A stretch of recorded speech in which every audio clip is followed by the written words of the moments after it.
Now, unknowingly, because when you hear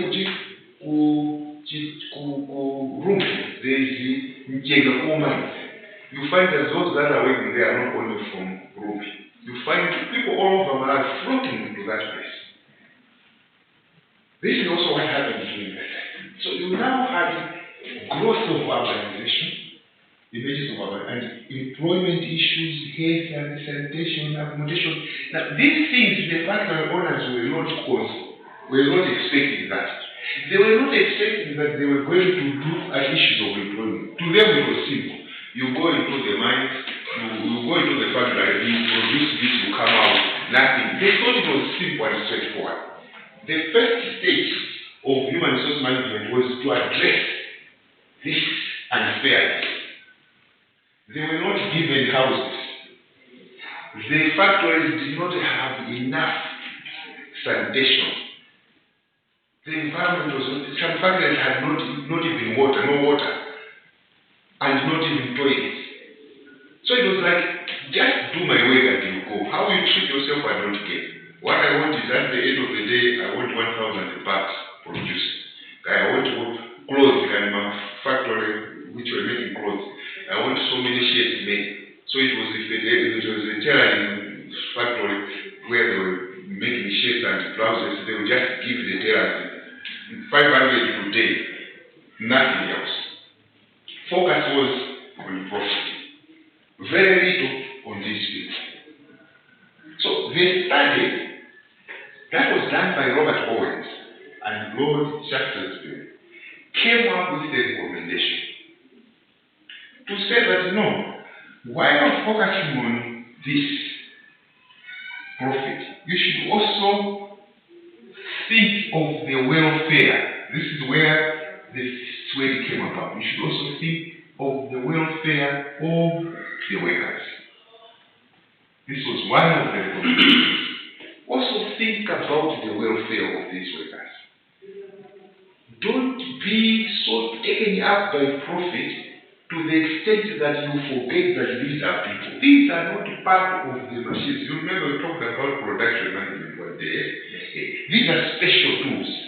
These are special materials that cannot be handled like the machine in the factory, which if it has waited for 1 week, we need to service it. These cannot be serviced after 1 month. They are special assets. They are special capital into the business. As profit makers. So they noted that Owens and Rothschild, they noted a significant exploitative nature of our relationship. Exploitation has to do with unfairness, unequal access to resources, and dehumanizing conditions. So, it is correct to say that the first stage was, we can therefore conclude that this first stage was to address issues of worker welfare. Hence, the first human resources managers or personnel managers were called welfare officers. That's the first stage. Why were they called welfare officers? Because the issue was to try to address this injustice by at least the employers, the factory owners, providing house.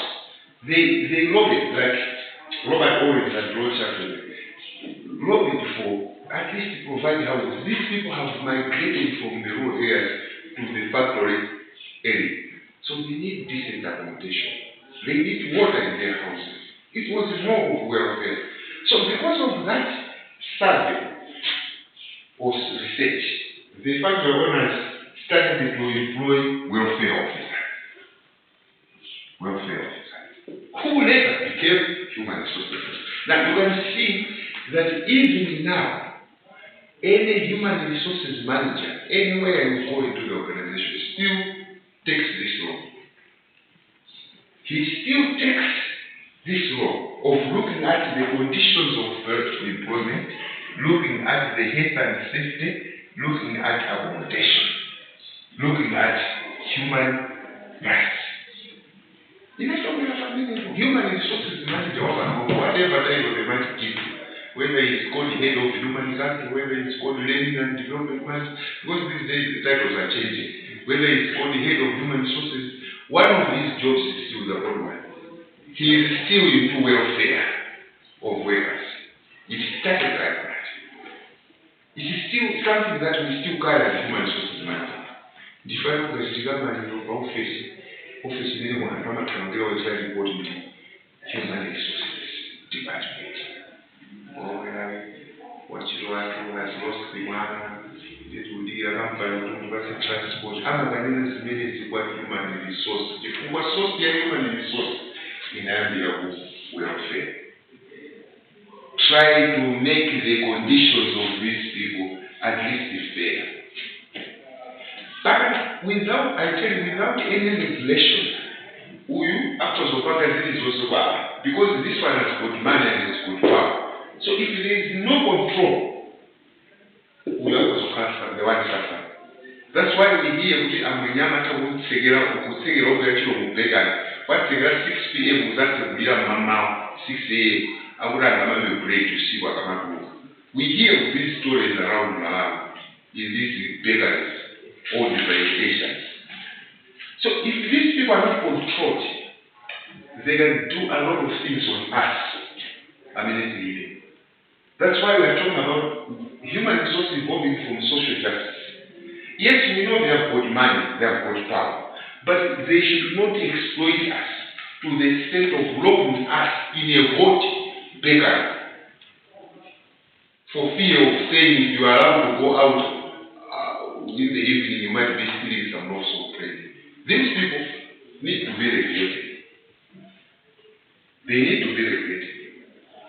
That's why the human resources how are they regulated? The Employment Act, the Labor Relations Act, the Pension Act, the Workers' Compensation Act, the Health and Safety Act.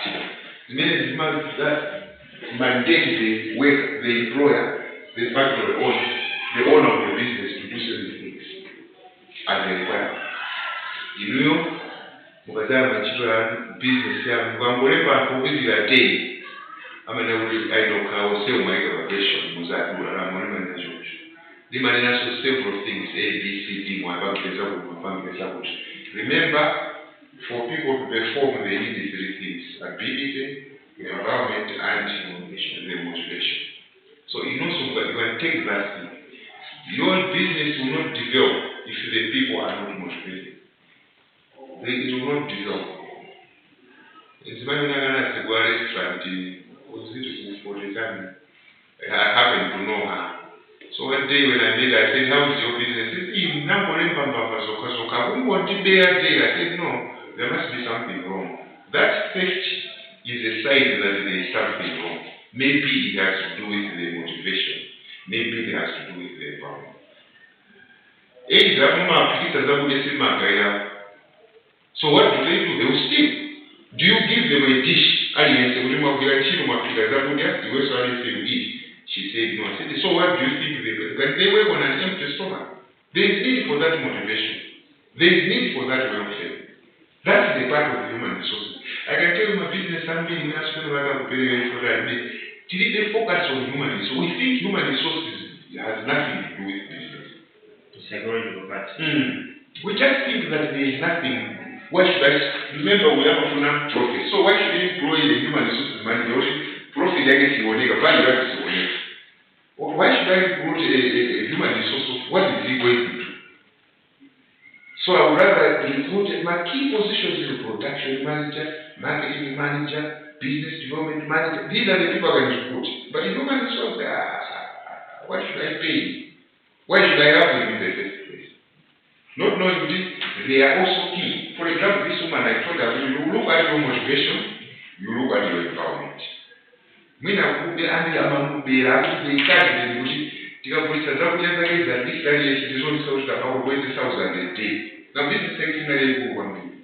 And it was agreed, all the waiters and waitresses, I'm about around 20,000 a day. So they will make trips and make sure that 20,000 they share on daily basis.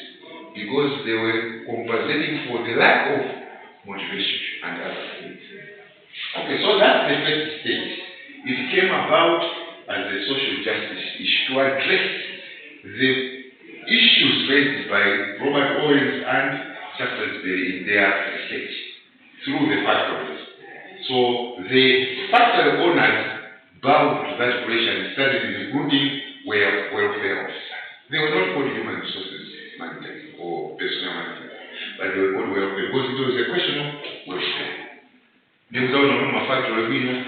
you go to my state, if you go to Jaro, Irovo, within the campus, with a clinic, with a school, with a restaurant, with a tax shop, that's welfare issues, which were not there at the beginning, but came in because Robert Owens and this guy said, these are special capital, special capital, they are special tools. They have feelings, they can get sick, they need decent accommodation, they need houses, things like that. If it's not that way, maybe come back to home. I'm a little bit nyumba, I'm a little bit nyumba also maka, I'm a little bit of middle police, furniture, a sofa, plus my bed. That's what was that. Issues of welfare. These days, it's not necessarily to have what's in the nyumba, or when you see United Civil Servants, United Civil Servants, you know, much from Boma. Mugambo Vega, Mizumozi, subscription to United Civil Servants. I look at 400,000 deducted over 1 year. But that's one way of welfare. Because the government cannot provide a house for everyone. There are so many civil servants. But through United Civil Servants staff, there is a freshman's loan for new employees. You just make a contribution and handed it 1,000 a while and the 10,000 a while, you minimum design. You have become a member. They can now give you money, and it's more than 400,000. I think it's about 800,000 for the E. They could run in 1 year and raise off here because you might have many children. But of welfare. That's the first stage. Now let's look at the second stage. I would like us to, I think if you can manage to finish this, so that we are in line with the course outline. That was the first stage. The second stage, what happened in the second stage and why?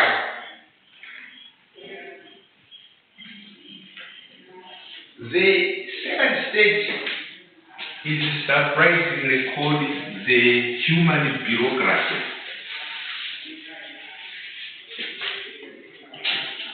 The second stage is called human bureaucracy.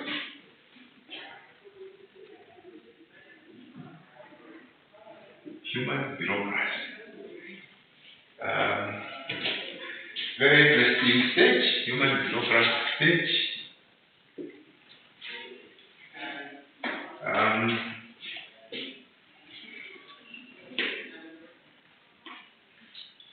Now, the factory owners, I'll still pick it from there. The factory owners noted that there was order because the welfare officers were involved in ensuring that there is welfare for the workers. And therefore, now the welfare officers, what is bureaucracy? For you people, because you are doing business, bureaucracy has to do with the rules and regulations and lines of authority. Lines of authority. When we say bureaucracy, bureaucracy is a chain of command. Chain of command. That's called the bureaucracy. How much bureaucracy? It means you can't jump one stage. It's bureaucratic. And when I want bureaucracy, one big. decision moment takes time.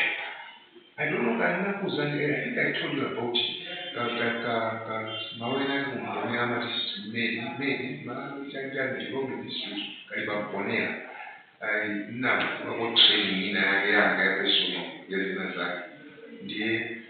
because it's bureaucratic. Tisapanga session yoyamba mama up to 10 o'clock. Mabatisi vatangana kuti I think most of the regulation was very important. When I communicated with the owners, but I had tea break, administrator. I am training. Mabatisi vatangana notice A, B, C, D. Police environment says they told me it can take me 9 months because they have to request each other something, they have to do something. That's bureaucracy. Bureaucracy is bureaucracy. That's bureaucracy. What we call hierarchy. That's bureaucracy. Of what bureaucracy means. Bureaucracy, let's take Central Hospital or Central Hospital. Pharmacy assistant. Pharmacy assistant is a very pharmacy later. Yeah. Then the hospital director. Okay. Then Minister of Health, director of health services. Principal secretary. Bureaucracy. Now see what bureaucracy means. Bureaucracy means uyu makwala akamutira ku pharmacy. Let's say amoxicillin. What? I'm a fair form of requisition. He fills the requisition, it goes to the hospital director. Hospital director, I did approve. It goes to director of health services or Minister of Health. Then director of health services, it goes to the PS. If it is approved by the PS, it comes down to the pharmacy. Pharmacy, I think they have sent to medical stores. This process can take anything like 5 days to 30 days. Because sometimes we have it means this requisition isn't okay. We not start rolling the grass. Now, what is happening in 5 to 30 days? Patients are dying. They cannot get amoxicillin. This is what we call bureaucracy. Mamo, I never studied. Business try to make sure that there are means of addressing this. Yeah. Bureaucracy may not work very well with business. It may not be easy.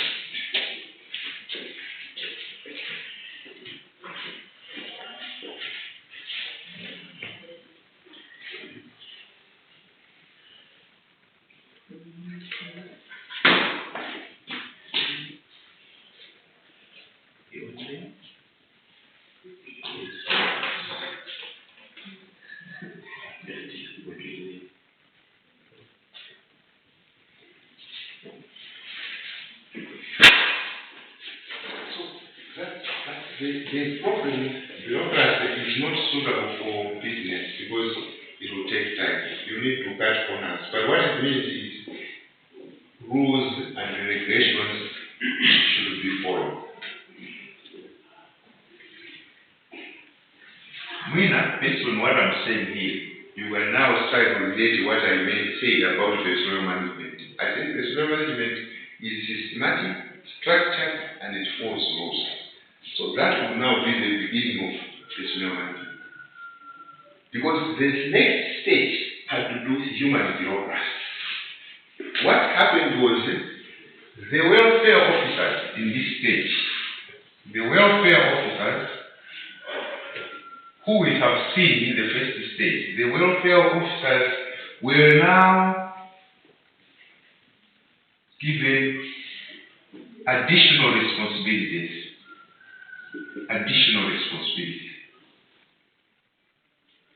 And the additional responsibility had to do with staffing and recruitment.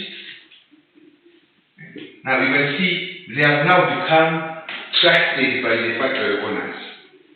Okay. And training of the workers. Staffing, recruitment of the workers.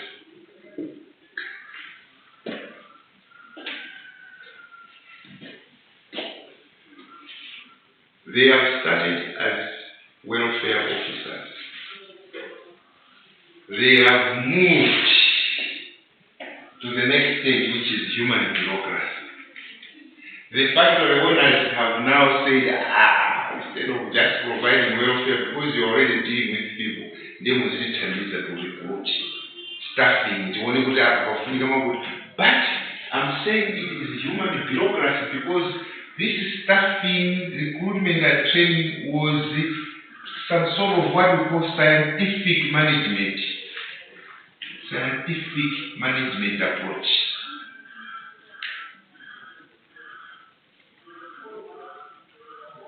That's why it is called human. Scientific management approach was something that was brought in by two people.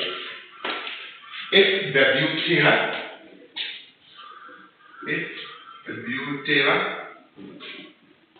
and another one, Henry Fire. Remember I mentioned about Henry Fire and the management file. These people are known for designing what is called scientific management. Scientific management says that people can be managed by rules. I'll put it in that simple way for you.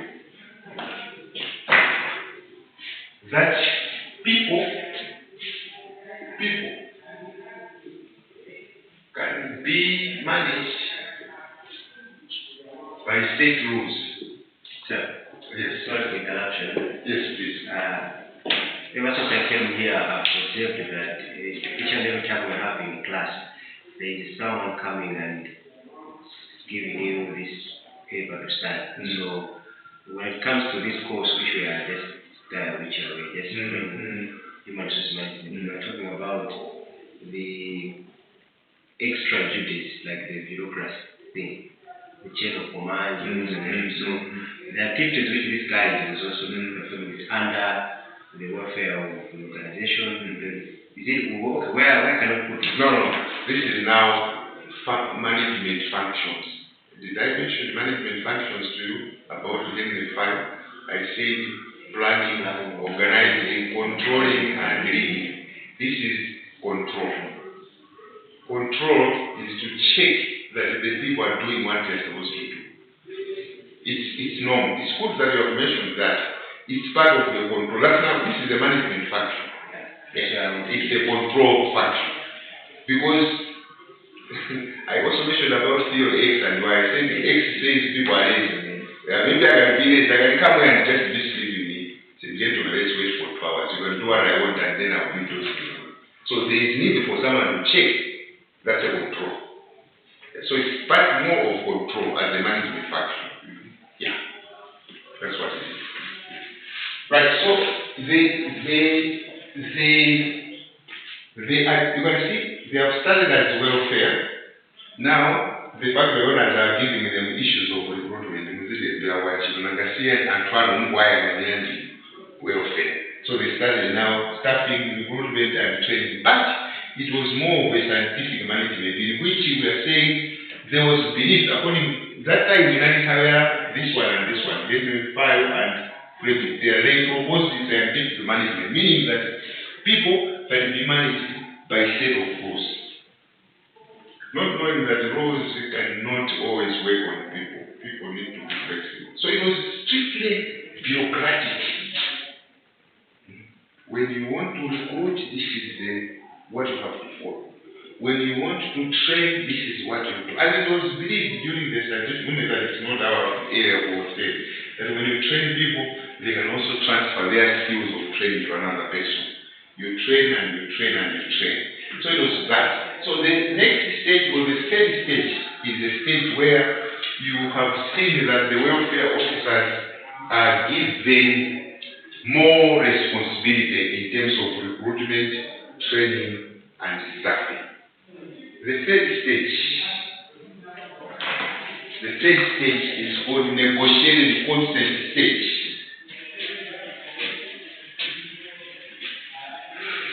The third stage is negotiated consent stage.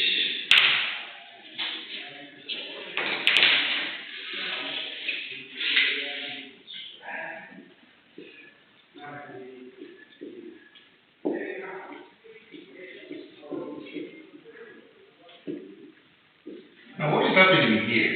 What is happening is very interesting. What is happening is very interesting. You cannot use human bureaucracy only to rule people. We have come to a very important stage in the evolution of human resource management and personnel management. The negotiated consent came in because workers now realized they had rights. Workers now realized that they had rights. And they started forming associations and unions. Unions and associations. Okay. They became powerful. They could withdraw their labor. The workers now have come to reason that it's not just us giving work or providing our service to the factory owner. We also have got our own voice. The voice of the worker. The voice of the worker now has begun to behave. He had a right to withdraw labor. He could withdraw labor. So you mean that this stage developed during the era of Human Rights Declaration? Yeah, around that. Yes, around that area. So now, because the workers are now sensitized about their rights, the workers know that they can withdraw their labor if they are not happy. It's still coming back to the management of relationship between workers. So if there are disagreements, the worker can still go on strike or sit in. So the next stage now is, you can see, when there is a problem at a factory or anywhere, the people that handle are human resources managers. When the Salima Sugar Company workers want to put down tools, it's the human resources manager who sorts that out. When post office workers want to put down tools, when all others, in most organizations, it is the human resource manager. It was now the third stage. There was need to negotiate. Need to negotiate with workers. And this was given to the people that were now known as personnel specialists. We have not yet called them human resources managers. They are called, this was called personnel specialists. Specialists were appointed. You should look at the development and evolution of human resources. So they started consultations, were appointed to consult with workers, appointed to consult with the workers. Consultations now started. Ukambirana, dialogue. That's why we tripartite arrangement. We talk, we discuss. That are from a bit of a strike. My workers, my employers. This was the beginning of the trade unions and so on. So the negotiated consent stage is now, as you have rightly said, around the 1940s of Mabitawo. That's when people now started realizing that they had rights at work. You couldn't just treat a human being as if he's a machine. So they started to voice out the voice of the worker, and they wanted to be heard. My employers, my owners of the business, started to hire personnel specialists. Not necessarily being on human resources, but personnel specialists who engage into negotiations and consultations with the workers whenever such a thing emerged. The fourth stage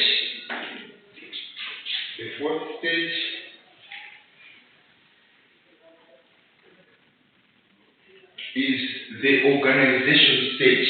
I wish we understood this.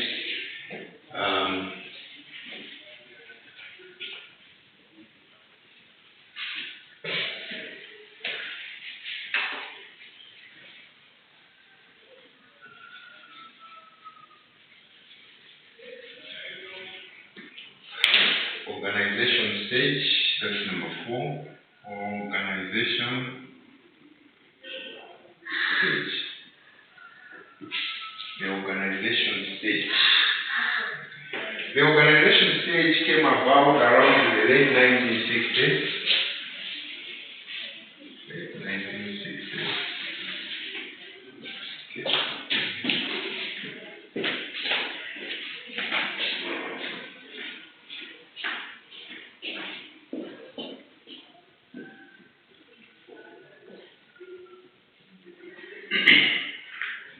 So, Melanie, you know, you completed your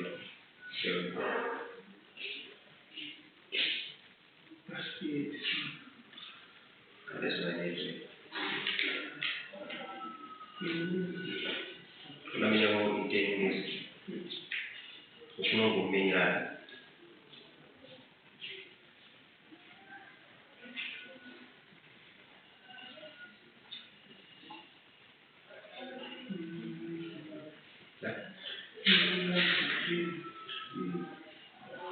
It's a good decision. Good decision. You are following up minutes of shadow. My below my bibliography should get together. Most of yours are because not weekend day I should organize myself. That only my object classes also come up with ka platform then I would actually categorize okay. This is when that is a wiki concerning research and methodologies.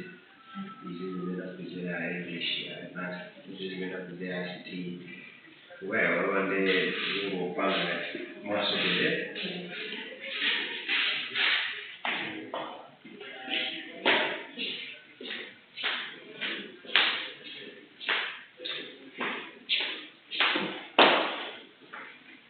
So the organization stage evolved in around 1960s, and there was a very good development. These personnel specialists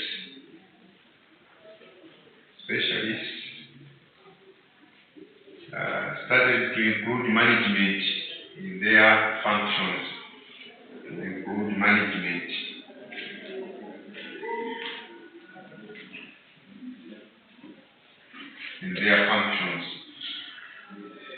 And what are these management functions? Management functions,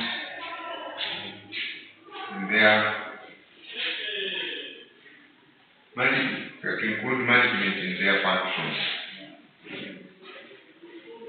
And what are the management functions? functions according to Henry File. We have planning, organizing, controlling, and bidding. So you can see now that the personnel or specialists have taken another stage in the evolution of human resource management and the development and retention, issues of development and retention, issues of development and retention,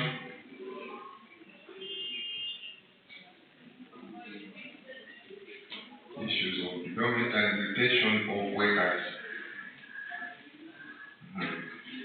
Another, you are now becoming more organized. The personnel function in the organization is becoming a little bit more organized, and the management functions are now being included in their tactics. They are now involved in planning, organizing, and issues of development and retention of workers. Development has to do with the training, because this development has to do with the human resource training. If you want someone to manage your stores, you need somebody with some competency in stores management and inventory management. I managed to attend one time. It was just for personal interest. That's when I read about FIFO and LIFO, first in, first out, last in, first out. You know, sometimes it's important to be trained because you grow and you develop. So the first stage is the organization stage. There isn't much I can say, but what you can pick from that stage is that it is now the stage where personnel specialists, those that started as welfare, we started looking at them as welfare, and then human bureaucracy, negotiation concept, and then organization stages where they are now the human resource element or the personnel component of the business is now taking in issues of development and retention of the workers. The next stage, I just want to finish this so that we start something. The next stage is called the human resource management. Very interesting, this one. Stage number 5 is the human resource management stage.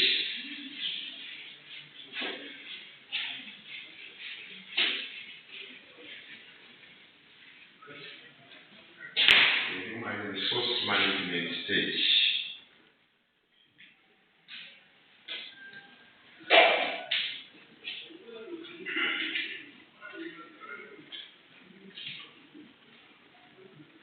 The human resource management stage.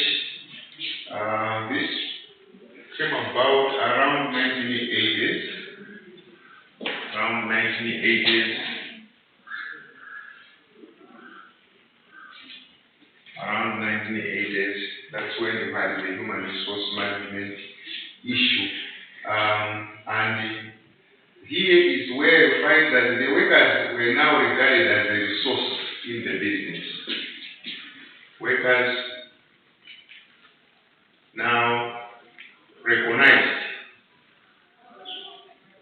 as a resource in the business.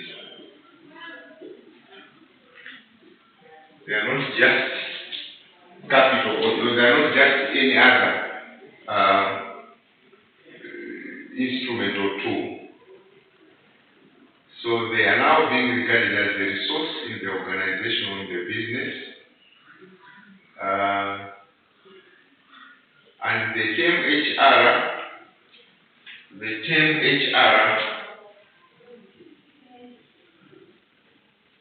or human resource, came about to distinguish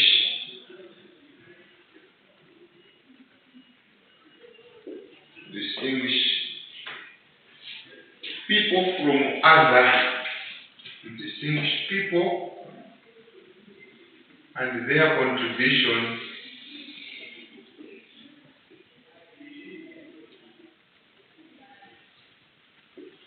from other sources, such as water and land, because these are also resources, but they were now called human resources. We want to distinguish that they are not just resources like water and land, but we have people who have got special contribution to the business, special and different from the normal resources we know, the natural resources we know, like water and land. So it is in this year, around the 1980s, this stage, that personnel management was now replaced by HRM, Human Resource Management. This stage, replacing, because we are now emphasizing on resource in the organization. Human beings or employees are regarded as a resource in the organization, and we want to distinguish them, people from other resources. The last point, no, there is one more. Let me just look at the new human resources. Yes, we can finish there today, and then we will just one or two more slides, then I'll send this again. So the next stage is the new human resource. The new human resource stage. And we can look at it in this way.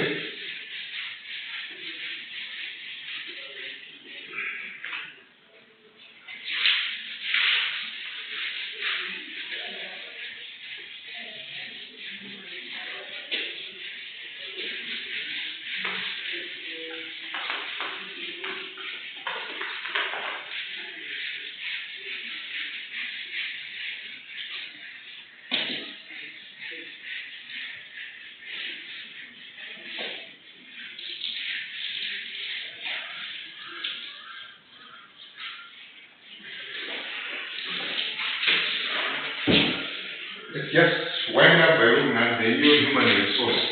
So we know where and what stage in the 80s that's when personnel management was replaced by personnel management, or personnel management was replaced by human resource management.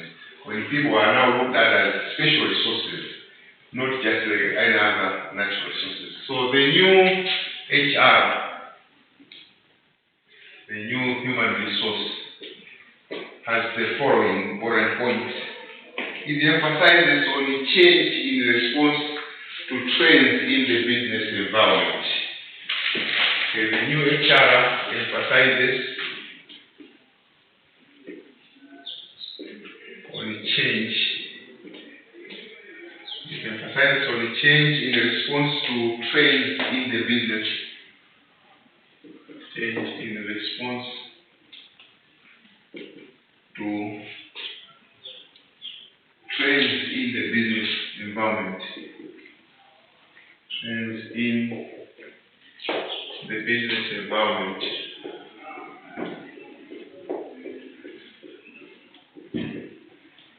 It emphasizes on a change in response to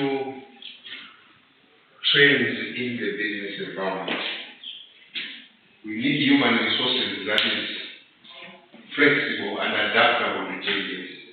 It responds to change.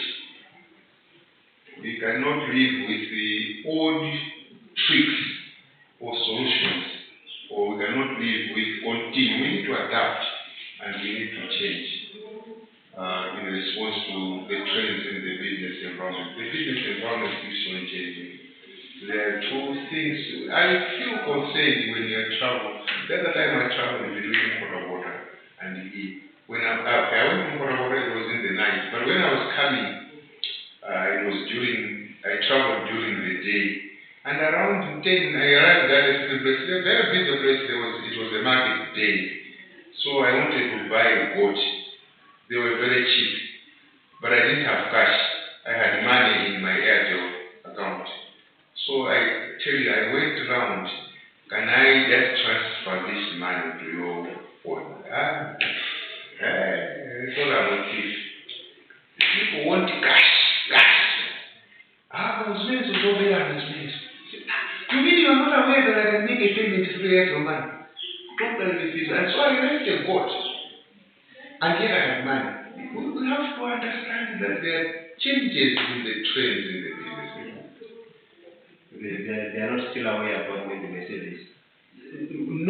The problem was the airtel managers, all of them, in those rural areas, they had no value. Yes. So what I wanted was to transfer into his number. Plus deduction withdraw fee. I was ready to do that. But to them, they wanted hard cash. Now, the problem was with the seller of the boat. He wanted cash, no cheating by transferring figures into his phone. He wouldn't do it. So he said, go and withdraw and give me the money. I said, all these people don't have value in there. He said, no, in that case, no, I want cash. So you see, business can be done better these days. You don't have to have cash also.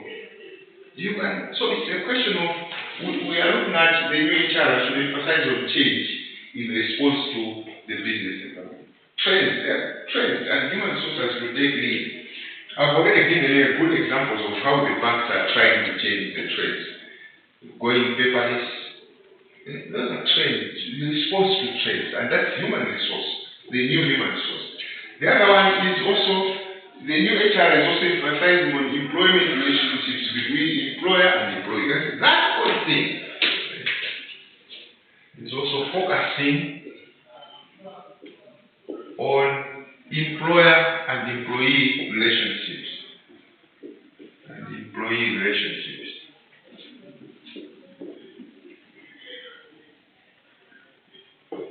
There's that focus. There's still that relationship between employer and employee. And you see, the new HR is in the sometimes you have problems. And this is where human resources may not be good. You are the owner of a business. And you have 6 people working for you, and the human resources in the middle, the human resources manager.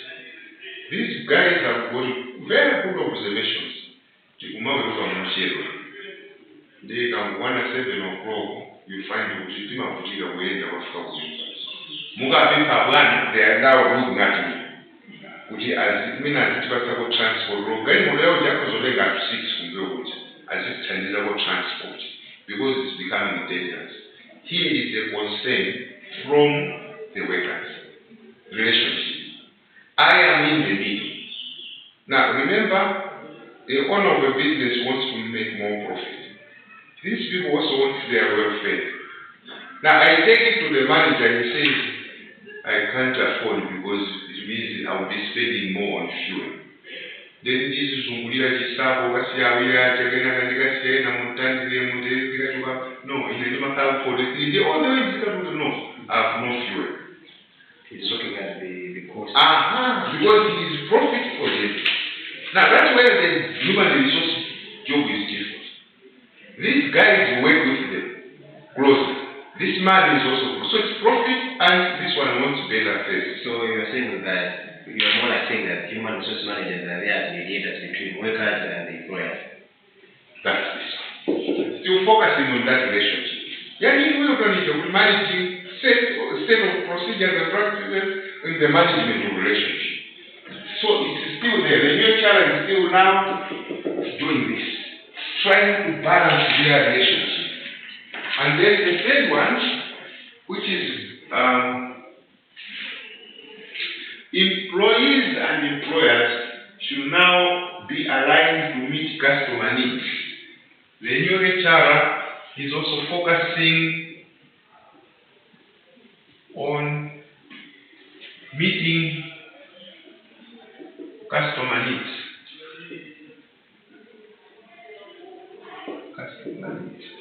It's no longer an issue of marketing. We have customer service. It's an issue of all.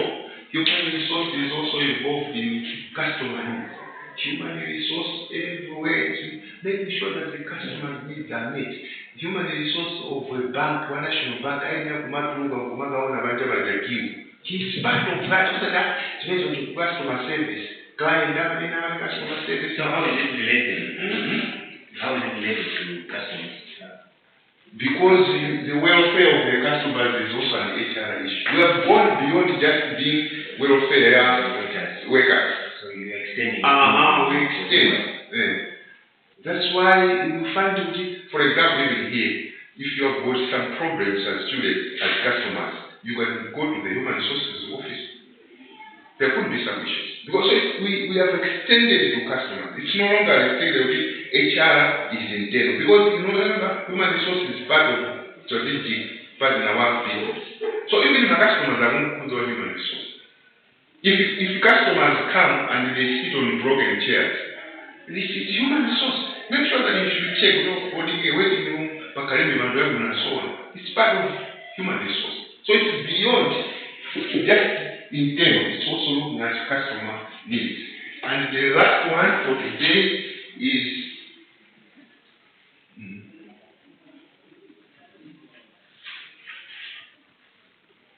there is a realization that customers are the ultimate employer. The ultimate employer. And new HR should acknowledge this as well.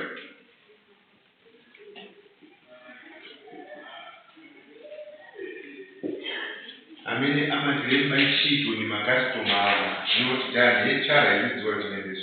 For example, you are my employer. Students are my employers. You are the admin employer because even if they wanted to keep me here, but if they are not students, I can't stay. So you are customers, but you are also our admin employer. But I think we can stop there. I'm happy that you came. Sorry it was a short notice to change, but there was something that I was doing, so we couldn't come. But next week we'll go back to our time. I think we will meet on Wednesdays in the morning. Yeah, it was just this week because of this meetings that came in. And here, I'll put the details there.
Come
on,